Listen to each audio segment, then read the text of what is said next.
Sunday ആയിട്ട് എല്ലാവർക്കും എന്താ പരിപാടി? ഇവിടെ ദേ 2 നാടൻ കോഴീനെ കിട്ടി. ഒരെണ്ണത്തിന് നമ്മൾ കൂട്ടിലിട്ടു, ഒരെണ്ണത്തിനെ തട്ടി ചട്ടിയിലും ആക്കി. അപ്പോൾ ദേ അതെല്ലാം കഴുകി വാരി എടുത്തിട്ടുണ്ട്.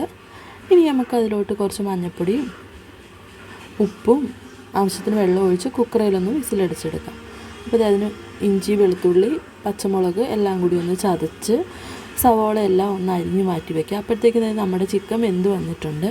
ഇനി നമുക്കതൊരു ചട്ടി വെച്ച് എണ്ണ ഒഴിച്ച് ആ ചതച്ച് വെച്ചേക്കണ പേസ്റ്റും കൂടെ ചേർത്ത് നല്ലോണം ഒന്ന് വഴറ്റി കുറച്ച് തേങ്ങാക്കൊത്തും കൂടെ ഇട്ട് വഴറ്റി ഉള്ളിയും പച്ചമുളകും ഇട്ട് സവോള വഴണ്ടി വരാൻ കുറച്ച് ഉപ്പും കൂടി ഇട്ട് അത് വഴണ്ടി വന്നപ്പോൾ അതിലോട്ട് കുറച്ച് മഞ്ഞൾപ്പൊടി മല്ലിപ്പൊടി ഇട്ട് പിന്നെ അതൊന്ന് വഴറ്റി അത് വഴണ്ടി വന്നപ്പോൾ കുറച്ച് മുളക് പൊടിയും ഗരം മസാലയും ഇട്ട് വഴറ്റി എന്നിട്ട് നമ്മളെ വേവിച്ച് വെച്ചേക്കണ ചിക്കനും കൂടെ ഇട്ട് കുറച്ച് തേങ്ങാപ്പാലും കൂടെ ചേർത്ത് ഇതേ നമ്മുടെ അടിപൊളിയായിട്ടുള്ള ചിക്കൻ കറിയുടെ റെഡി ആയിട്ട് അതേ നല്ല ആവി പറക്കണ ചോറിലോട്ട് നല്ല ചിക്കൻ കറിയും കുറച്ച് മാങ്ങ അച്ചാറും പപ്പടവും കൂട്ടി കഴിക്കുക. അപ്പോൾ അത്രയേ ഉള്ളൂ. ബൈ.